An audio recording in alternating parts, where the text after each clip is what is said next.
Tak butuh waktu lama, Polsek Kintamani berhasil menangkap pelaku pencurian sepeda motor bernama Erso Birin, berusia 32 tahun, asal Malang, Jawa Timur.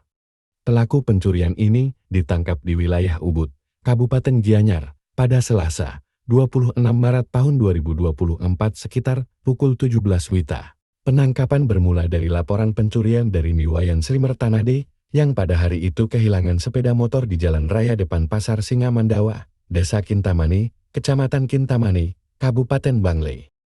Ceritanya, saat itu korban mengantar temannya pulang setelah bekerja di sebuah ban di Kintamani.